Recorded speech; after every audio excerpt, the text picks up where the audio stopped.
I am Madeline, 25 years old, and I never thought my own parents would steal from me.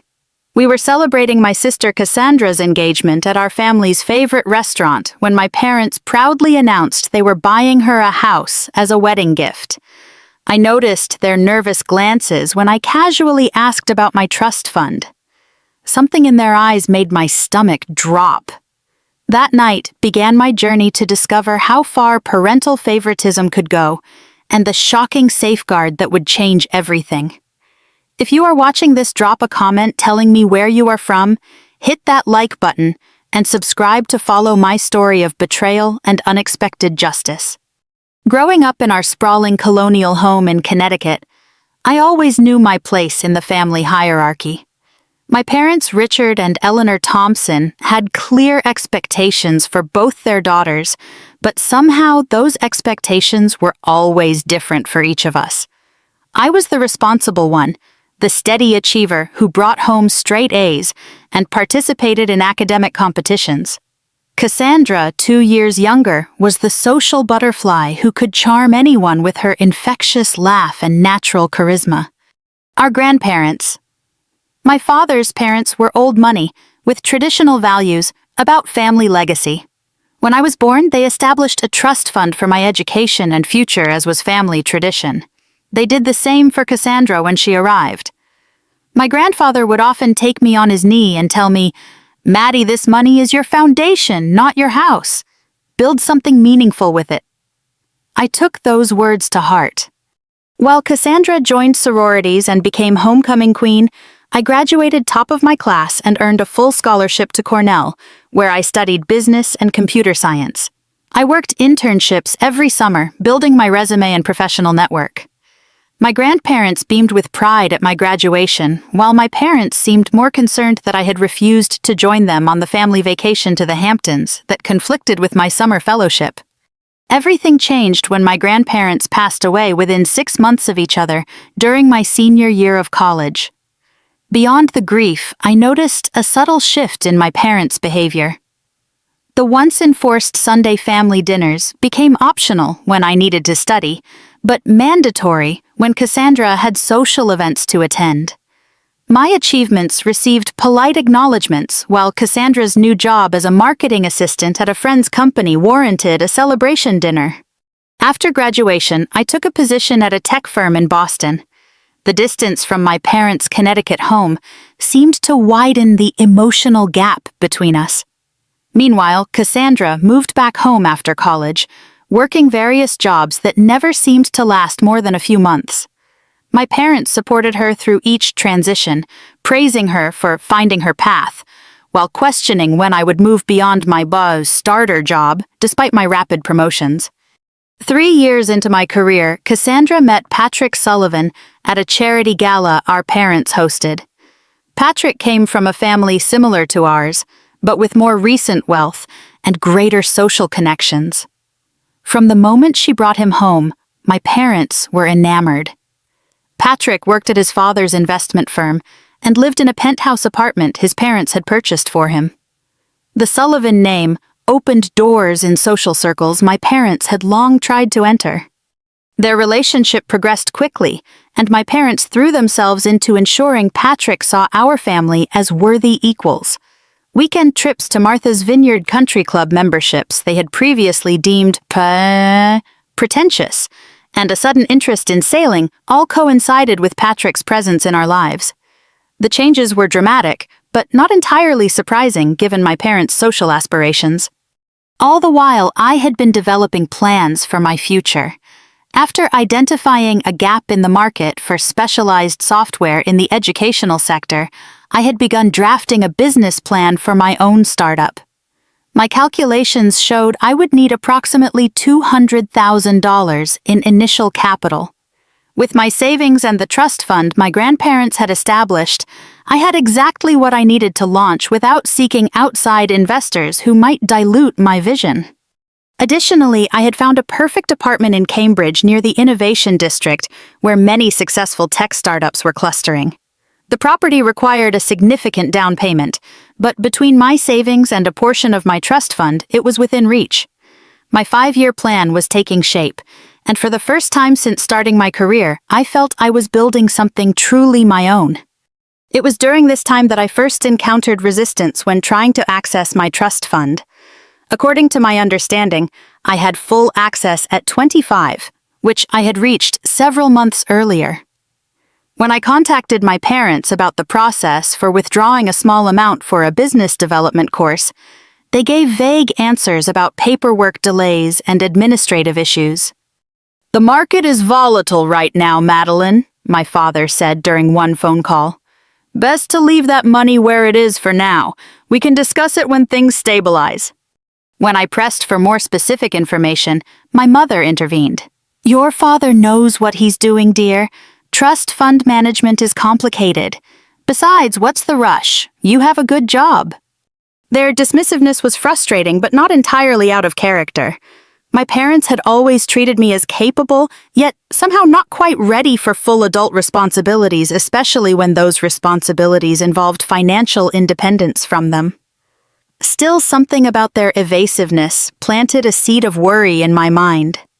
That seed grew during Cassandra's engagement dinner, when I overheard my mother discussing property values in exclusive neighborhoods with Patrick's parents. The casual mention of a $700,000 home as Cassandra's wedding gift seemed extravagant even by my parents' standards. Where was that money coming from?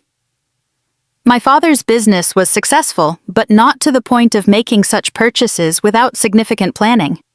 As I watched them toast to Cassandra's future, the pieces began to align in my mind. The delayed access to my trust fund, their sudden increase in spending, the nervous glances when I brought up my own financial plans. A sickening suspicion formed in my stomach, one I tried to dismiss as paranoia but couldn't quite shake. The next morning, I called the bank where my trust fund had been established. It was time to get answers directly from the source. The marble lobby of First National Trust felt colder than I remembered from my last visit with my grandfather years ago. I straightened my blazer and approached the receptionist requesting a meeting with someone who could discuss my account. After verifying my identity, I was directed to the office of Mr. Andrews, a middle-aged bank manager with salt and pepper hair and perpetually furrowed brows. "Miss Thompson, please have a seat," he said, gesturing to the chair across from his imposing desk. Something in his tone made my heart rate quicken. "What can I help you with today?" "I'd like to review the current status of my trust fund," I explained. "I turned 25 several months ago, which should grant me access according to the terms my grandparents established." Mr. Andrews nodded slowly, his expression carefully neutral as he typed something into his computer. The silence stretched uncomfortably before he cleared his throat. "I see. And have you discussed this with your parents? They're listed as co-trustees until full transfer of management." "I've tried, but they've been vague about the details. That's why I'm here directly." He nodded again, then turned his monitor so I could see the screen. "This is the current balance and transaction history of your trust." The number on the screen made no sense. Where there should have been over $500,000, the balance showed just under $30,000. My mind refused to process what I was seeing. "There must be some mistake," I said, my voice barely above a whisper.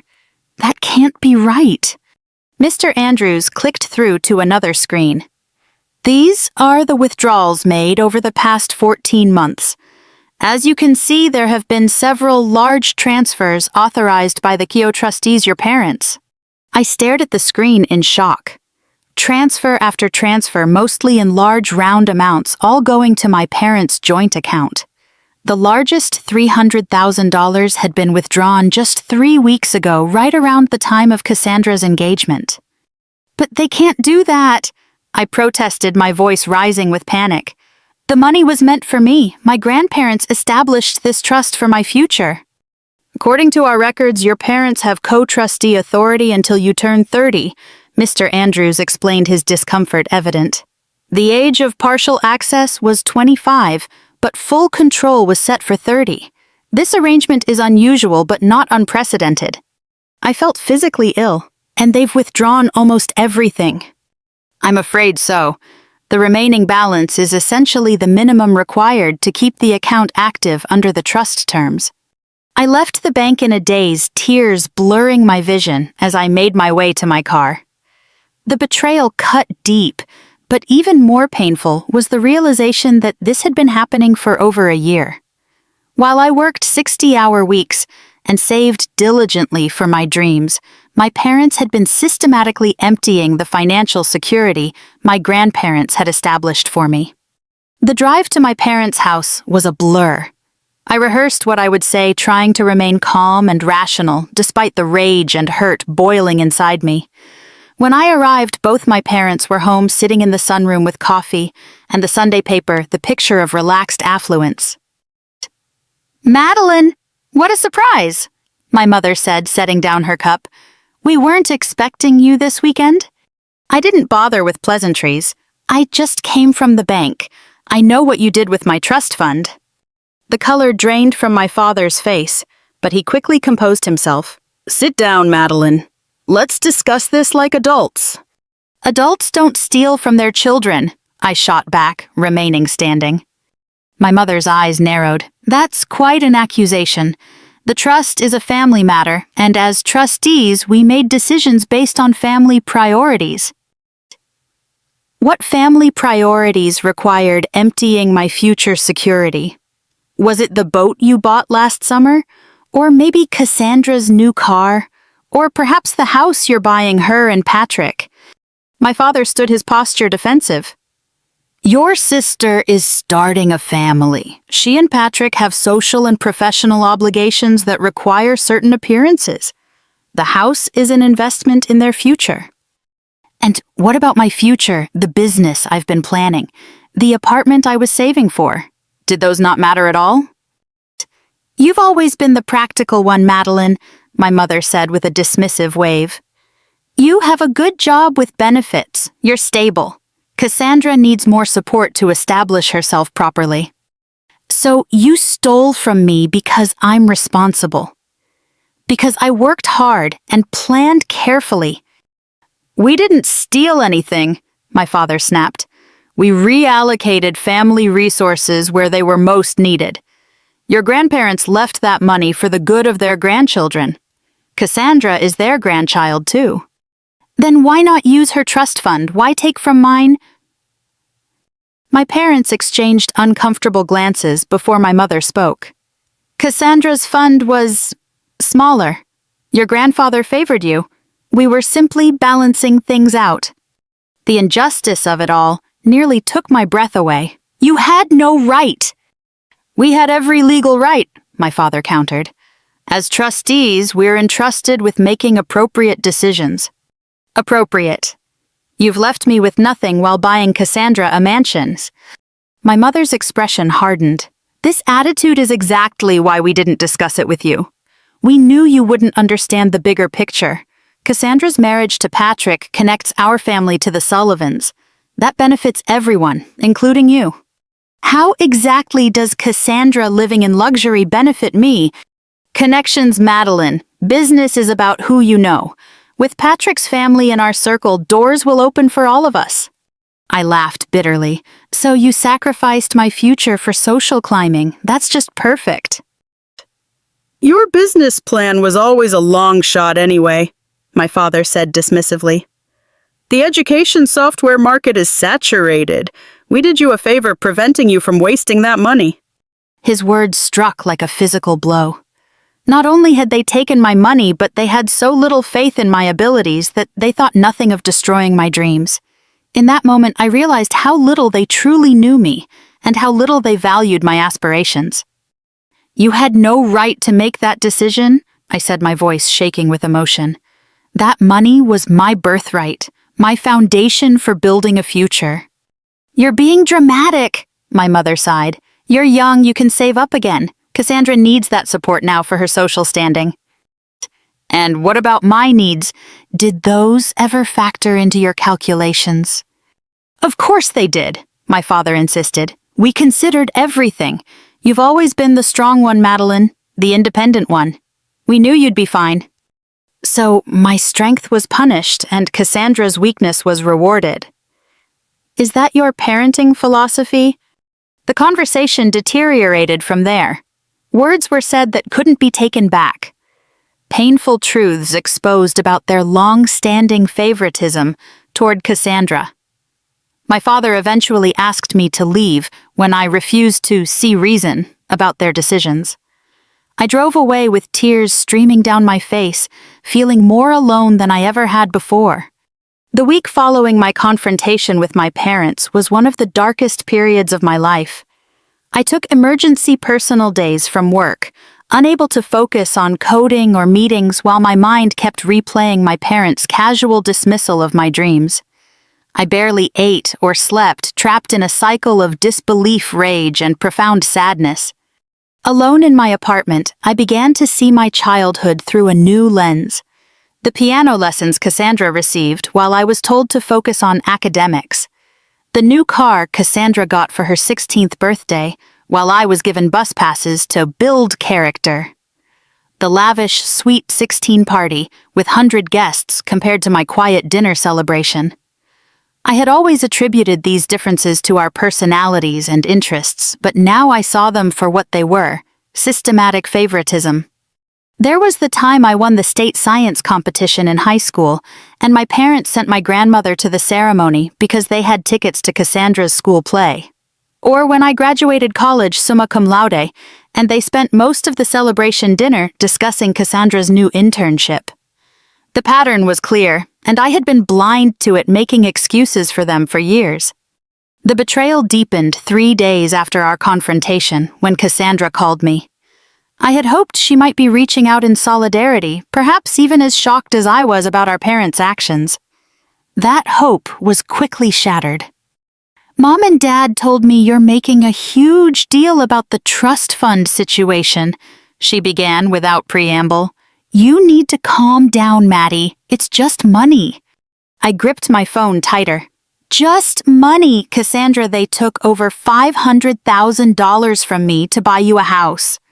"And I'm grateful for that," she replied, her tone suggesting I was being unreasonable. "But you know I've always struggled to get established. You're already successful with your fancy tech job.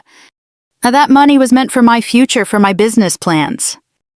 "So make new plans," she said dismissively. "You can always earn more money, Maddie. You're the smart one. Remember, Patrick and I need to maintain a certain lifestyle for his career. The house is practically a business expense." Her casual entitlement knocked the wind out of me. "Did you know they were taking from my trust fund specifically, that they left yours untouched?" A brief pause. "Well, yes, but they explained that Grandpa always favored you, so it was only fair to balance things out now." "Fair? There's nothing fair about this. That money was mine, Cassandra. My security, my future." "Look, I know you're upset, but family supports each other. This is what I need right now. Someday you might need something, and we'll be there for you too." I nearly laughed at the absurdity of her statement. "Really? And how exactly will you be there for me when I've just lost my safety net?" "Don't be so dramatic. It's a house, not a kidney. Besides, you're always welcome to stay with us if you need to." The condescension in her voice was unbearable. My sister truly believed she was entitled to my financial security, that her social aspirations outweighed my carefully constructed plans. Worse, she saw herself as generous for offering me a guest room in the house purchased with my stolen inheritance.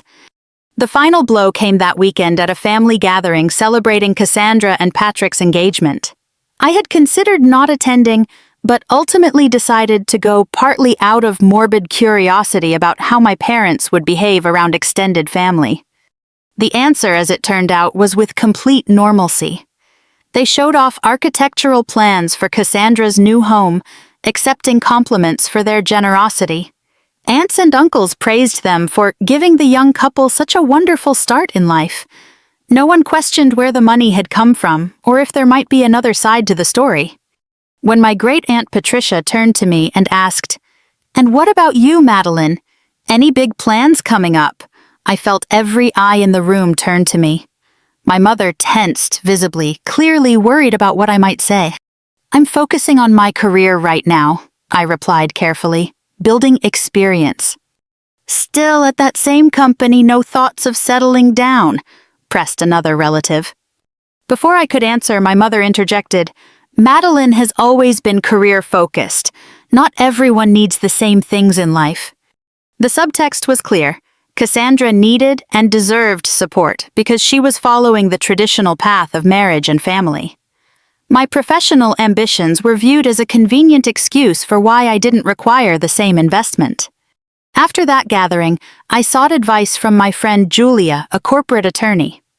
Over coffee in my apartment, I explained the situation and showed her what documentation I had regarding the trust. "This is seriously messed up, Maddie," she said, reviewing the bank statements. "Have you seen the actual trust documents? The complete legal framework?" "No, my parents always handled that. I just knew the basic terms my grandparents established." Julia frowned. "We need to see those documents. Trusts are complex legal instruments with specific provisions and restrictions. Even as CO trustees, your parents might not have had unlimited authority to make these withdrawals." She helped me draft a formal request for the trust documentation from the bank. 3 days later, I received a thick envelope containing the complete trust instrument established by my grandparents. Julia came over that evening, and we spread the papers across my dining table. As she read through the legal language, her expression gradually shifted from concentration to surprise. "Maddie, look at this," she said, pointing to a section buried in the middle of the document. "There's an unusual clause here about withdrawal authorizations." I leaned in to read where she was pointing. The legal terminology was dense, but Julia helped translate. "Your grandparents included a provision requiring dual authorization for any withdrawal exceeding $25,000. This means your parents couldn't act alone, they needed approval from a secondary trustee." Secondary trustee? Who would that be? Julia flipped through more pages. "According to this, someone named Harold Harrison was appointed as co-trustee specifically to provide oversight." The name sounded vaguely familiar. After a moment, I recalled my grandfather mentioning Mr. Harrison, his longtime attorney and friend. "If this clause is legitimate, your parents shouldn't have been able to make those large withdrawals without Mr. Harrison's signature," Julia explained. "But they did make those withdrawals. I saw the transaction records." Julia's expression turned grim. "Then either Mr. Harrison approved them, which seems unlikely given the purpose of his appointment, or